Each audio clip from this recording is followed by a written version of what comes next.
Om Swastiastu. Selamat pagi anak-anak yang saya banggakan. Selamat berjumpa kembali di pembelajaran industri perhotelan. Nah, pada pertemuan hari ini kita akan membahas terkait dengan fasilitas. Karena sebelumnya minggu lalu kita sudah membahas terkait dengan ruang lingkup industri perhotelan. Sekarang kita akan membahas terkait dengan fasilitas, ya, fasilitas hotel. Jadi untuk pembelajaran hari ini, sebelum dilanjutkan, kita lihat kembali apa sih tujuan pembelajaran itu sendiri. Jadi biar kalian pahami dulu sebelum masuk ke materi pembelajaran. Nah, tujuan pembelajaran pada pagi hari ini, yaitulah setelah mempelajari materi tentang industri perhotelan, kalian diharapkan bisa atau mampu mengidentifikasi fasilitas di dalam hotel, memahami bahwa hotel sebagai hospitality industry, kemudian memahami fungsi dan peran hotel dalam perekonomian nasional. Jadi pada pertemuan sebelumnya kita sudah berikan peta konsep dalam ruang lingkup industri perhotelan. Kalian akan memahami tentang pengertian hotel, jenis-jenis akomodasi, fasilitas apa saja yang ada di hotel yang akan kita bahas pada pagi hari ini. Kemudian hotel sebagai hospitality industry serta fungsi dan peran hotel dalam perekonomian nasional. Jadi silakan disimak dengan baik materi pembelajaran industri perhotelan di pertemuan yang hari ini tentang fasilitas hotel. Nah, dalam sebuah hotel itu pasti ada fasilitas yang akan menunjang dalam hotel itu sendiri. Seperti beberapa keputusan dan juga dari riset bahwa hotel merupakan bagian yang integral dari usaha pariwisata yang menurut keputusan Menpar Postel disebutkan sebagai suatu usaha akomodasi yang dikomersilkan dengan menyediakan beberapa fasilitas. Kebutuhan pokok bagi tamu hotel yang menginap adalah tempat tidur, makanan, dan minuman. Oleh karena itu, hotel menyediakan fasilitas akomodasi atau tempat tidur, restoran, dan tempat minum. Nah, pada dasarnya fasilitas disediakan oleh hotel bertujuan untuk memenuhi pelayanan, kenyamanan, keamanan, dan kepuasan para tamu yang menginap di hotel. Setiap hotel memiliki fasilitas dengan penekanan yang berbeda-beda. Ada hotel yang memiliki semua layanan tersebut. Ada juga hotel yang hanya menyediakan beberapa layanan. Bahkan ada pula hotel yang memberikan pelayanan yang sangat sedikit sekali. Itu tergantung dari hotel itu sendiri. Nah, adapun beberapa fasilitas di dalam hotel yang akan kita uraikan pada pagi hari ini, diantaranya ada kamar tidur, kemudian ada lobby, ada lounge, kemudian ada function room. Nah, function room di sini bisa dimanfaatkan untuk meeting room, kemudian digunakan untuk conference hall, kemudian digunakan untuk banquet hall.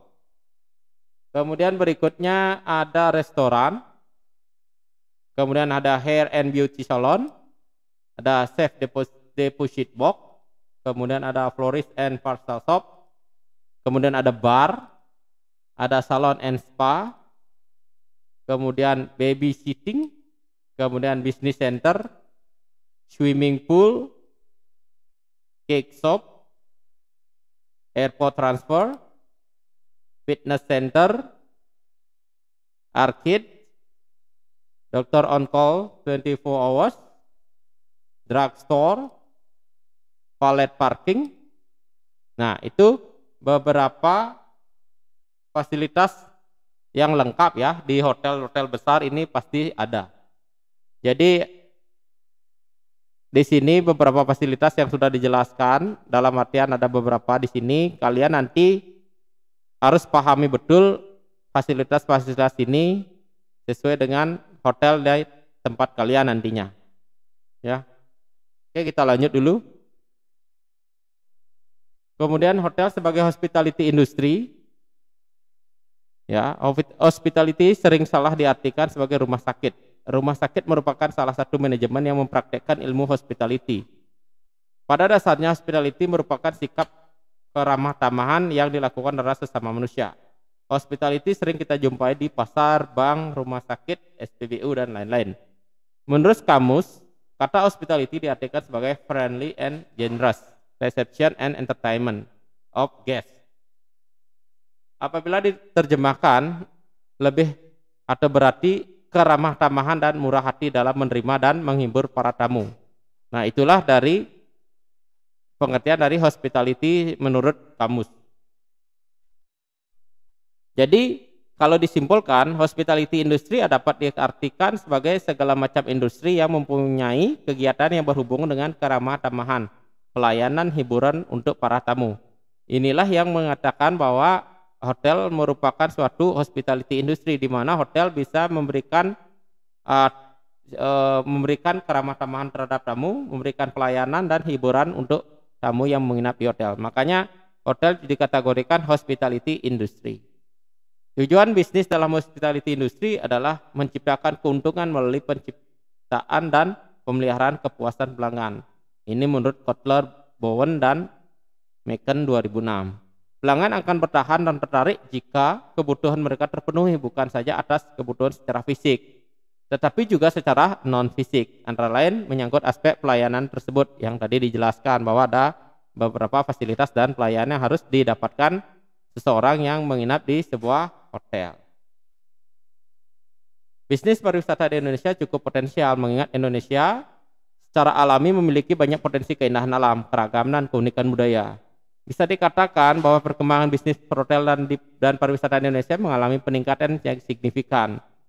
Dapat dilihat berdasarkan meningkatnya jumlah kunjungan wisatawan ke Indonesia, seperti di Yogyakarta, Jakarta, dan Bali. Karena itu merupakan barometer pariwisata nasional, meskipun banyak wilayah lain yang mengalami pertumbuhan pariwisata yang terbilang pesat seperti Sulawesi, Papua, Bandung, Surabaya, dan sekarang ini yang menjadi primadona adalah Labuan Bajo itu sendiri. Jadi mengamati fungsi dan peran hotel dalam perekonomian cukup menarik, mengingat hal tersebut berkaitan erat dengan banyak hal, bukan hanya tentang hotel dan pariwisata, namun juga mengenai perkembangan perekonomian suatu daerah sebagai hal yang berkaitan dengannya. Sebagai contoh, keberadaan hotel di suatu tempat akan memberikan ruang kesempatan yang lumayan besar kepada penduduk untuk dapat pekerjaan, dan setidaknya mendapat imbas akan meningkatkan bisnis mereka dari para tamu yang menginap di hotel tersebut. Dalam lingkup yang luas, keberadaan hotel juga menentukan perkembangan dunia pariwisata di kota-kota setempat. Tanpa adanya akomodasi pariwisata yang memadai, industri wisata akan sulit berkembang, dan begitu juga sebaliknya. Jika di suatu area wisata tersebut terdapat akomodasi penginapan yang memadai, maka wisatawan akan merasa lebih leluasa untuk menghabiskan liburan. Mereka dapat menikmati berbagai objek wisata yang ditawarkan di daerah tersebut. Ya, jadi keberadaan hotel juga terkadang menjadi tolak ukur akan tingkat dan kualitas pariwisata setempat, sehingga mempengaruhi pendapatan daerah. Akomodasi perhotelan tidak dapat dipisahkan dengan pariwisata. Tanpa kegiatan kepariwisataan, akomodasi perhotelan pasti akan lumpuh. Begitu juga sebaliknya. Nah, berdasarkan catat Kementerian Pariwisata, jumlah kunjungan wisatawan mancanegara terus melejit dari tahun 2015 sebanyak 9,7 juta. 2016 11,5, 2017 sebanyak 14 juta. Sampai Agustus 2018, jumlah kunjungan wisatawan mancanegara sudah mencapai 10,58 juta dari target 17 juta wisman. Kunjungan pelancong Nusantara juga terlihat menggembirakan, yakni di 2015. Dan tahun 2017 meningkat menjadi 271 juta orang. Oke. Meskipun dalam saat ini pandemi, ya jelas kalian sudah bisa melihat bahwa kunjungan wisatawan ke Bali khususnya dan ke Indonesia umumnya pasti mengalami penurunan yang signifikan. Namun hal tersebut pasti akan menjadi sebuah pengalaman dan pelajaran untuk pemerintahan kita.